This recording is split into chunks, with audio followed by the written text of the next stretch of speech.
नमस्कार, मैं रवीश कुमार। महिला कुश्ती खिलाड़ियों के मामले में आज कई बड़ी घटनाएं हुई हैं। कुरुक्षेत्र में महापंचायत हुई है तो इंडियन एक्सप्रेस की खबर ने हंगामा मचा दिया है।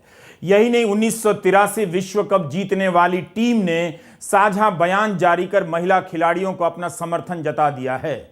यह बहुत बड़ी घटना है। तेंदुलकर और धोनी जैसे पैसे वाले खिलाड़ी चुप ही रह गए, लेकिन 1983 विश्व कप टीम के खिलाड़ियों ने बोलकर दिखा दिया कि इस देश में अभी जमीर सबका नहीं मरा है, कुछ लोग जिंदा हैं। प्राइवेट समाचार एजेंसी ANI ने यह खबर जारी की है। क्रिकेट खिलाड़ियों ने बयान में कहा है कि हमारे चैंपियन खिलाड़ियों के साथ जिस तरह का बर्ताव हो रहा है उसकी तस्वीरें देखकर हम बहुत बेचैन हैं और दुखी हैं। हम इस बात को लेकर भी चिंतित हैं कि खिलाड़ी मेहनत से हासिल अपने मेडल गंगा में प्रवाहित करने जा रही थीं। वर्षों की मेहनत, त्याग, तपस्या और इरादे से ये मेडल हासिल किए जाते हैं। ये मेडल केवल उनका नहीं है बल्कि देश के गौरव और हर्षोल्लास का है। हम उनसे अपील करते हैं कि इस मामले में जल्दबाजी में फैसला ना करें। उम्मीद करते हैं कि उनकी शिकायतें सुनी जाएंगी। कानून को अपना काम करने देना चाहिए। जमीर जागने में वक्त लगता है मगर जागता तो है। ओलंपिक खिलाड़ी नीरज चोपड़ा, अभिनव बिंद्रा पहले दिन से इन खिलाड़ियों के हक में बयान दे रहे थे। आज 1983 क्रिकेट विश्व कप टीम ने दिखा दिया कि वे वाकई चैंपियन हैं। एक चैंपियन ही चैंपियन का दर्द समझ सकता है। 83 की टीम के इस बयान के बाद अब गोदी मीडिया फंस जाएगा। उसके लिए इन खिलाड़ियों के खिलाफ प्रोपेगेंडा करना, खिलाड़ियों को बदनाम करना आसान नहीं होगा। खासकर वो एंकर अब क्या बोलेगा जो इन खिलाड़ियों की सैलरी और सरकारी इनाम गिना गिना कर इनका मजाक उड़ा रहा था। उम्मीद है उस एंकर ने आज इंडियन एक्सप्रेस का पहला पन्ना देखा होगा और अपनी सैलरी उस बड़े से न्यूज रूम में बता रहा होगा कि इतनी सैलरी लेकर भी हम खाक पत्रकारिता करते हैं। उम्मीद तो यह भी है कि आज स्मृति ईरानी, महिला व बाल विकास मंत्री, उन्होंने भी इंडियन एक्सप्रेस की पहली खबर पढ़ ली होगी जिसमें उन तमाम FIR का विश्लेषण किया गया है जो महिला खिलाड़ियों की तरफ से दर्ज कराई गई है। जिज्ञासा सिन्हा और महेंद्र सिंह मनराल ने लिखा है कि कम से कम 2 मौकों पर इन खिलाड़ियों से यौन संबंध का आग्रह किया गया और कहा गया कि इसके बदले खेल में मदद मिलेगी। बेटी बचाओ बेटी पढ़ाओ टेम्पो पर लिखवा देने से बेटी बचाने का काम पूरा नहीं होता है। अगर इतना ही यकीन है तो प्रधानमंत्री एक्सप्रेस की इस रिपोर्ट को ट्वीट करके दिखा दें कि उनके लिए बेटी बचाओ से बड़ा कुछ भी नहीं। वो छोड़िए, एक्सप्रेस की इस रिपोर्ट को अगर यूपी के 2 बड़े अखबार अमर उजाला और दैनिक जागरण अपने 3 जून के सभी जिला संस्करणों में विस्तार से छाप दें तो कम से कम उस राज्य के लोगों को पता तो चल जाता कि आरोप क्या है। साथ ही साथ इन साधु संतों को भी तो पता चले कि जिन पर कथित रूप से खेल में मदद करने के लिए, यौन संबंधों के लिए जोर जबरदस्ती करने के आरोप हैं, उनका बचाव करने ये लोग क्यों निकल रहे थे, वो भी अयोध्या में। बृजभूषण सिंह ने 5 जून की संतों की रैली अब रद्द कर दी है। लगता है इंडियन एक्सप्रेस की रिपोर्ट का गहरा असर हो गया है। कुछ दिन पहले स्मृति ईरानी ने टाइम्स नाउ न्यूज चैनल से कहा कि बबीता फोगाट जैसी विश्व स्तरीय खिलाड़ी साक्षी मलिक विनेश फोगाट के साथ नहीं है। तो स्मृति ईरानी सबसे पहले यह भी देख लें कि दैनिक भास्कर में बबीता फोगाट के पिता महावीर फोगाट का क्या बयान छपा है। दैनिक भास्कर के हरियाणा संस्करण में महावीर फोगाट का बयान छपा है। उनकी एक बेटी संगीता फोगाट भी धरने में शामिल है। महावीर फोगाट विनेश फोगाट के ताया जी हैं, चाचा हैं। महावीर फोगाट खुद भी द्रोणाचार्य पुरस्कार प्राप्त हैं। उनका बयान छपा है कि बेटियों की हालत देखी नहीं जा रही, सब कुछ दांव पर लगा, इन्हें मेडल के लायक बनाया, बेटियां छोड़ देंगी पहलवानी। इस मामले में सरकार की ओर से पहल नहीं की गई तो अंग्रेजों की तरह जनता इस सरकार को भी भगाएगी। आज जो महिला पहलवानों के साथ हुआ है, ऐसे तो बेटियां पहलवानी करना ही छोड़ देंगी। महावीर फोगाट की एक बेटी बबीता फोगाट बीजेपी की नेता हैं और पहलवानों की शिकायत की जांच के लिए बनाई गई कमेटी का भी हिस्सा हैं। 28 मई की घटना के 3 दिनों बाद 31 मई को इन्होंने स्मृति ईरानी के साथ फोटो ट्वीट करते हुए लिखा कि भाजपा युवा मोर्चा उत्तर प्रदेश की प्रदेश कार्य समिति की बैठक में केंद्रीय मंत्री आदरणीय ईरानी दीदी जी के साथ शानदार सेल्फी, तुलसी से तुगलक क्रिंसेट तक का आपका सफर प्रेरणाओं से भरा है। बबीता फोगाट जी, ऐसा ही एक सफर पहलवानों ने अखाड़ों से जंतर मंतर तक का किया है, आपकी बहन ने किया है। कुछ ही दिन पहले पहलवानों ने स्मृति ईरानी को पत्र लिखा, जिसके बाद उनकी तरफ से पहलवानों से बातचीत की कोई पहल की गई हो, ऐसी कोई खबर हमें नहीं मिली। हाल ही में एक साक्षात्कार में उन्होंने कहा कि जब जांच चल रही है तो उस बीच में कुछ कहना नहीं चाहती। क्या पहलवानों को भरोसा दिलाने के लिए भी कोई बात नहीं की जा सकती है? हम नहीं जानते कि इस मीटिंग में पहलवानों के मुद्दे को लेकर गीता फोगाट और स्मृति ईरानी में कोई बातचीत हुई है या नहीं। जिस पिता ने इन बेटियों को पदक के लिए तैयार किया, महावीर फोगाट, वो कह रहे हैं कि अगर सरकार ने पहल नहीं की तो जनता ने अंग्रेजों को जैसे भगाया वैसे सरकार को भगा देगी। घर बट गया है इस राजनीति के चक्कर में। आपने दंगल पिक्चर देखी होगी। फिल्म के बाद इन लड़कियों का नाम दंगल गर्ल्स पड़ गया था। आज इन लड़कियों के पिता कह रहे हैं कि बेटियां पहलवानी छोड़ देंगी। सब कुछ दांव पर लगाकर इन्हें मेडल के लायक बनाया था। इंडियन एक्सप्रेस में एफआईआर का जो विश्लेषण छपा है, उसे पढ़कर कोई भी न्यायप्रिय नागरिक निष्पक्ष जांच की ही मांग करता, ओवरसाइट कमेटी के नाम पर निपटाने की कोशिश नहीं करता। यह एफआईआर बता रही है कि पीटी उषा ने कितना निराश किया है। आज के दौर में फर्जी प्रोपेगेंडा और धर्म की राजनीति का नशा लोगों पर इतना चढ़ गया है कि लोगों को यह दिखाई भी नहीं दे रहा है। पढ़िए क्या लिखा है इंडियन एक्सप्रेस में। यौन संबंध पर जोर दिया। कम से कम 10 शिकायतों में मोलेस्टेशन, छेड़खानी की शिकायत है। बृजभूषण सिंह के खिलाफ जो 2 एफआईआर हैं, उसमें ये सारी बातें लिखी हैं। यह भी लिखा है कि लड़कियों ने सामूहिक रूप से फैसला किया कि खाने के समय अकेली नहीं जाएंगी, न रात के डिनर के वक्त, न सुबह नाश्ते के वक्त। 2 मौकों पर यौन संबंध बनाने की मांग की गई, जोर दिया गया। अंग्रेजी में इसे सेक्सुअल फेवर्स लिखा है। सेक्सुअल हैरेसमेंट की 15 घटनाओं का जिक्र है। सेक्सुअल हैरेसमेंट में गलत इरादे से छूना, छेड़खानी करना, छाती पर हाथ फेरना वगैरह आता है। लड़कियों की छाती पर हाथ फेरना, नाभि छूना और कई बार पीछा कर उन्हें धमकाना, इन सब के उदाहरण दिए गए हैं एफआईआर में, जो 28 फरवरी को दिल्ली पुलिस ने दर्ज की है। हमेशा ही याद रखिए, सुप्रीम कोर्ट की पहल के बाद एफआईआर दर्ज हुई थी, सरकार ने नहीं कराई थी। उम्मीद है स्मृति ईरानी ने यह रिपोर्ट पढ़ ली होगी। आरोप छाती पर हाथ फेरने से लेकर यौन संबंध के लिए जोर देने तक का है। एक्सप्रेस की रिपोर्टर जिज्ञासा ने लिखा है कि एफआईआर पढ़कर लगता है कि सभी खिलाड़ी एक तरह के डर और यातना से गुजर रही थीं। यह डर किसका रहा होगा, आप समझ सकते हैं। उसी का जिसके खिलाफ जांच की मांग को लेकर लड़कियों को 40 दिन तक धरने पर बैठना पड़ा, जिसके लिए वह संतों की रैली करने का ऐलान कर चुके हैं।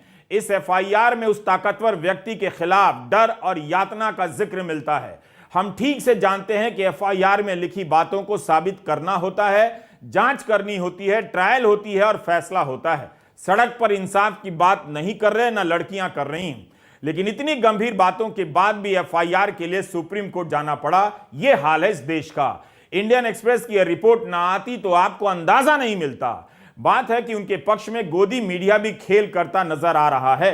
31 मई को अचानक प्राइवेट समाचार एजेंसी एएनआई ने ट्वीट कर दिया कि दिल्ली पुलिस के टॉप के सूत्रों ने एएनआई से कहा है कि अभी तक की जांच में हमें ठोस सबूत नहीं मिले जिसके आधार पर बृजभूषण सिंह को गिरफ्तार कर लें।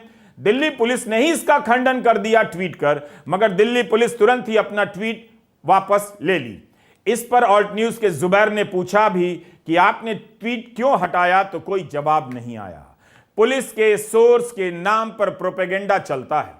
इन्हीं को सोर्स बताने लगे हैं कि कोई सबूत नहीं। जब इतने बड़े सोर्स हैं आपके पास तो एफआईआर की कॉपी लेकर उस पर रिपोर्ट कर देते। मीडिया में किसी चाचा का इंटरव्यू चलने लगा कि लड़की ने बृजभूषण सिंह को बदनाम करने के लिए परिवार को गुमराह कर दिया।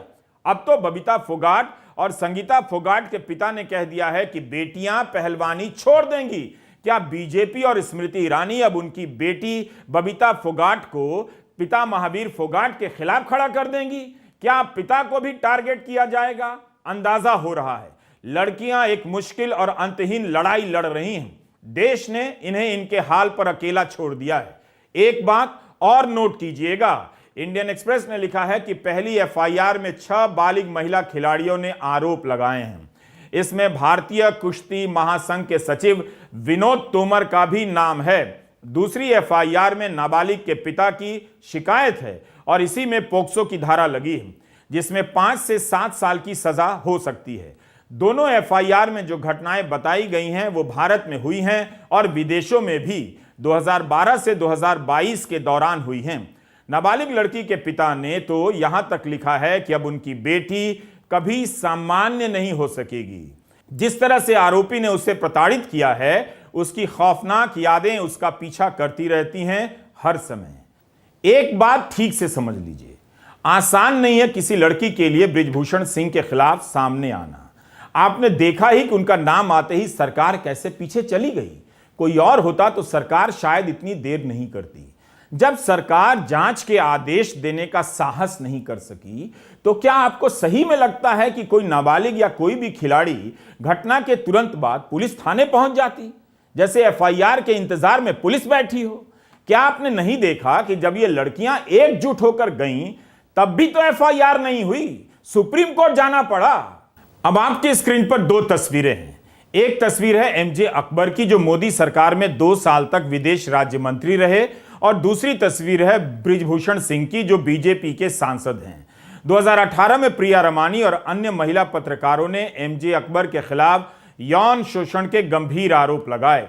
20 महिला पत्रकार गवाही देने के लिए तैयार हो गईं। अकबर को मंत्री पद से इस्तीफा देना पड़ गया।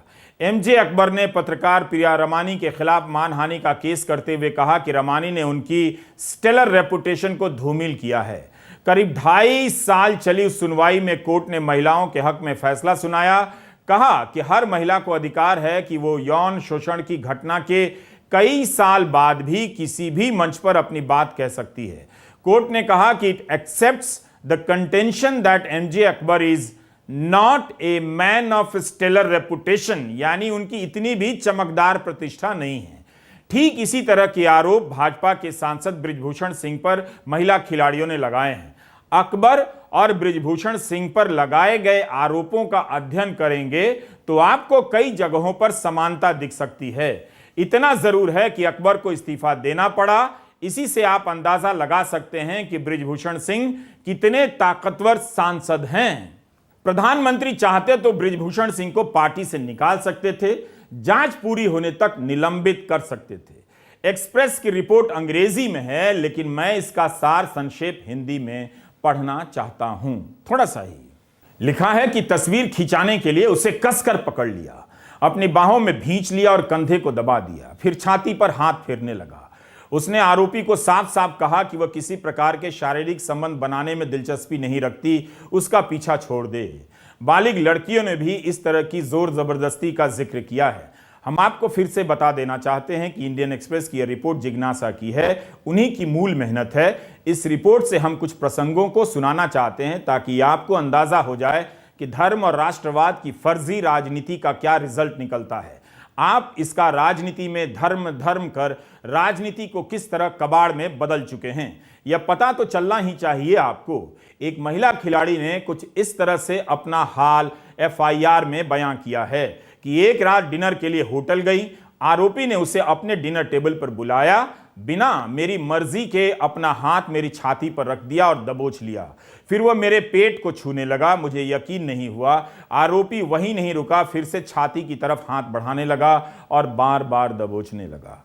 खिलाड़ी नंबर 2 ने लिखा है कि जब वो मैट पर लेटी थी तब आरोपी आया और मेरे कोच की गैर मौजूदगी में मेरी टी शर्ट उठा दी, अपना हाथ मेरी छाती पर रख दिया, इस तरह से करने लगा जैसे मेरी सांस की जांच कर रहा हो।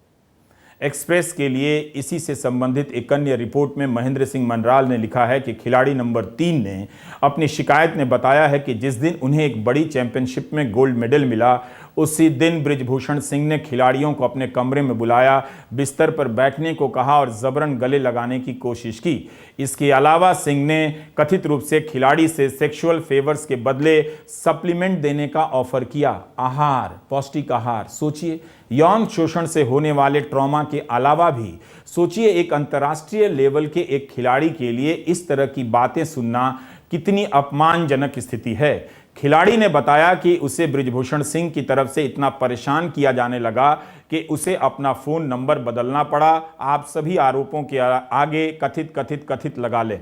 अब आगे पढ़ा जा रहा है, ना हिम्मत हो रही है। आप या तो इंडियन एक्सप्रेस की वेबसाइट पर जाकर पूरी रिपोर्ट पढ़ लें या अखबार मांगकर पढ़ लें। इसे पढ़कर मुझे यकीन है राष्ट्रवाद और धर्म की राजनीति करने वालों को शर्म नहीं आएगी, क्योंकि अंकिलों के व्हाट्सएप ग्रुप में तरह तरह के मैसेज आ चुके होंगे जिनमें लड़कियों को बदनाम किया जा चुका होगा। लेकिन क्या इतना काफ़ी नहीं था कि इन आरोपों के सामने आते ही सरकार तेजी से कानूनी जांच की तरफ बढ़ती, सांसद महोदय को सीन से हटा देती? कितने ही प्रसंग हैं कि आरोपी ने दरवाजा बंद कर किसी खिलाड़ी को खींच लिया, यौन संबंध बनाने की कोशिश करने लगा, जोर देने लगा। मां गंगा ने प्रधानमंत्री को बनारस में बुलाया था। मां गंगा ने उस दिन हरिद्वार में देख लिया होगा कि इन रोटी सी सकती लड़कियों को कैसे अकेला छोड़ दिया गया है। इनकी लड़ाई को झूठा कहने वाले और झूठा साबित करने वाले वाकई धर्म की राजनीति में इतना एक्सपर्ट हो चुके हैं कि अब उन्हें अधर्म से भी डर नहीं लगता है। मां गंगा भी अब उन्हें भावुक नहीं कर पाती है। इंडियन एक्सप्रेस में जो डिटेल छपी है उसे पढ़ना और उससे गुजरना, उस यातना से गुजरना है जिससे लड़कियां आज भी गुजर रही होंगी। बृजभूषण सिंह के समर्थन में निकलने वाले संतों का धर्म ज्ञान वाकई उच्च कोटि का है। इस सेंगोल को नीति परायण और न्याय का प्रतीक बताया गया, लेकिन लगता है कि सेंगोल लड़कियों को भगाने के लिए ही लाठी बनकर आ गया है। प्रधानमंत्री मोदी इसे थामे ही रह गए और इसके होने के बाद भी अपने सांसद के खिलाफ जांच का ऐलान नहीं कर सके, पार्टी से निलंबित नहीं कर सके। और एफआईआर दर्ज होने पर भी प्रधानमंत्री ने आरोपी को संसद की नई इमारत में बुलाया, इस तरह से सज धज कर आए जैसे राजपाट मिल गया। धर्म और राष्ट्रवाद की फर्जी राजनीति ने इस देश को झूठ के साथ जीना सिखा दिया है। मिडिल क्लास विदेशों में नाम हो गया, विदेशों में नाम हो गया का ढोल पीट रहा है। रविशंकर प्रसाद भाजपा नेता जीएसटी पर प्रेस कॉन्फ्रेंस कर रहे हैं, वकील रहे हैं, लंबे समय तक कानून मंत्री रहे हैं। उनसे आप पूछिए कि अगर यही आरोप विपक्ष के सांसद पर लगे होते तो वे प्रेस कॉन्फ्रेंस में इस एफआईआर का कितनी बार पाठ करते।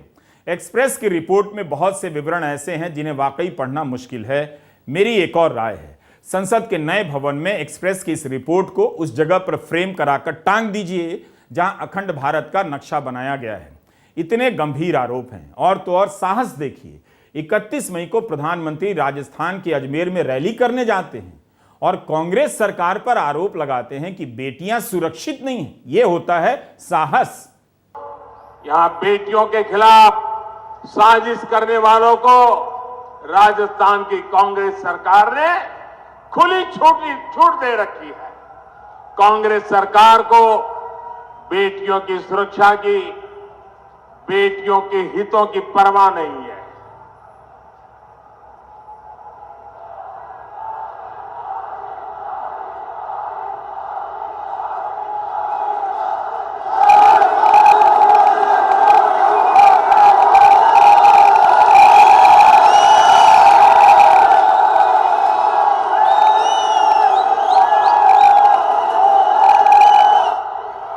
साथियों, आपका ये प्यार, आपके आशीर्वाद, ये मेरी बहुत बड़ी ऊर्जा है। मैं बड़े संतोष के साथ कह सकता हूं कि बीते 9 वर्षों में बीजेपी सरकार ने माताओं, बहनों, बेटियों के जीवन चक्र से जुड़ी हर समस्या पर ध्यान दिया। इसके बाद प्रधानमंत्री अपनी सभी योजनाओं को गिनाने लग जाते हैं इस भाषण में, लेकिन आपने देखा कि जब मौका आया तब फेल हो गए। उन्होंने न इन खिलाड़ियों से बात की जिनके साथ वीडियो बनाकर खेल प्रेमी प्रधानमंत्री होने का प्रचार करते रहे। जब मेडल प्रवाहित करने की घोषणा हुई तब भी प्रधानमंत्री ने उनसे बात नहीं की। 1 जून को मुजफ्फरनगर के शोरम में सभी खापों की महापंचायत हुई। इसमें तय हुआ कि अब लड़कियों की लड़ाई खाप पंचायत के बुजुर्ग लड़ेंगे। राकेश टिकैत ने 5 जून की रैली को लेकर संतों से जवाब मांगा है। खाप की कमेटी बनेगी जो राष्ट्रपति से भी मुलाकात करेगी और बताएगी कि इस मामले में कार्रवाई नहीं हुई।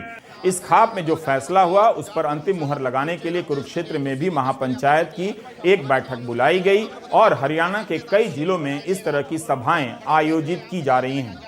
ये तो तिरंगे के बच्चे हैं, तिरंगे के बच्चे। इनकी सबकी जिम्मेदारी बनती है कि सब आप अपने बैनर पे, जिसपे जो भी सामाजिक बैनर है, जिसपे जो भी बैनर है, वो अन्याय के खिलाफ लड़ाई में इसमें शामिल हो। आप पंचायत ने यही तो कहा कि भाई सब इसमें शामिल हो। टिकैत ने कहा कि खिलाड़ियों को जाति में बांटने की कोशिश हो रही है, इसलिए सभी खापों के नेता महापंचायत में जुटे हैं। हरिद्वार में नरेश टिकैत ने सरकार को 5 दिनों का अल्टीमेटम दिया था। 4 जून को यह अल्टीमेटम समाप्त हो जाएगा। सांसद बृजभूषण सिंह ने हमेशा कहा है कि सारे आरोप गलत हैं। कहते हैं कि एक आरोप भी साबित हो जाएगा तो फांसी पर लटक जाएंगे। बृजभूषण सिंह ने तो बाकायदा एक पत्र जारी किया है, लिखा है और मैं पढ़ रहा हूं। मेरे प्रिय शुभचिंतकों, आपके समर्थन के साथ पिछले 28 वर्षों से लोकसभा के सदस्य के रूप में सेवा की है। मैंने सत्ता और विपक्ष में रहते हुए सभी जातियों, समुदायों और धर्मों के लोगों को एकजुट करने का प्रयास किया है। इन्हीं कारणों से मेरे राजनीतिक विरोधियों और उनकी पार्टियों ने मुझ पर झूठे आरोप लगाए हैं।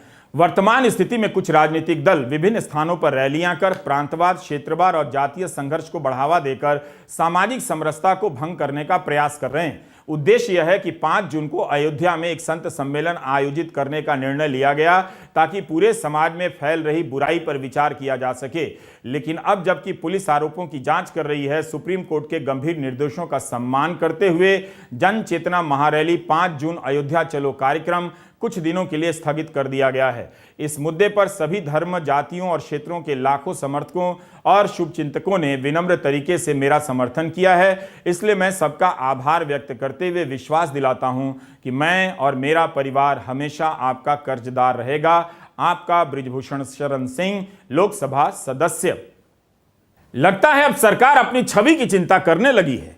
कोई तो है जो प्रधानमंत्री की छवि के बारे में सोच रहा है। क्या पता प्रधानमंत्री ही सोचने लगे हों। छवि की चिंता ना होती तो इस रैली का ऐलान ही क्यों किया गया था। इतना सब होने के बाद भी इमेज मैनेजमेंट ही पहली प्राथमिकता में नजर आ रहा है। रैली हो जाती तो उससे शर्मनाक कुछ नहीं होता। ध्यान रहे कि रैली की घोषणा कल नहीं हुई थी, बल्कि एफआईआर दर्ज होने के बाद हुई। कई दिनों से बयान छप रहे थे, संत बयान दे रहे थे कि रैली होगी, पॉक्सो में बदलाव करवा देंगे, लेकिन आज रद्द हुई। तभी लगता है कि पहले सरकार ने लड़कियों के बारे में नहीं सोचा और अब सोचा तो केवल अपनी छवि के बारे में सोचा, ऐसा लगता है। आप देखिएगा गोदी मीडिया के जानकार इतने भर से कितना तांडव करेंगे कि प्रधानमंत्री नाराज हो गए हैं, जैसे अभी पता चली हो ये बात। अब हर बात में प्रधानमंत्री एक्शन लेते हुए दिखाए जाएंगे। 40 दिनों से मांग उठ रही थी, एक बयान तक नहीं आया प्रधानमंत्री का। कम से कम बीजेपी के अध्यक्ष को तभी बयान दे देना था कि बीजेपी का कोई भी व्यक्ति, कार्यकर्ता, सांसद, विधायक बृजभूषण सिंह की जन चेतना रैली में नहीं जाएगा। चूंकि सांसद महोदय हमारी पार्टी के हैं और रैली कर रहे हैं तो उन्हें भी निलंबित किया जाता है, ऐसा कर देते।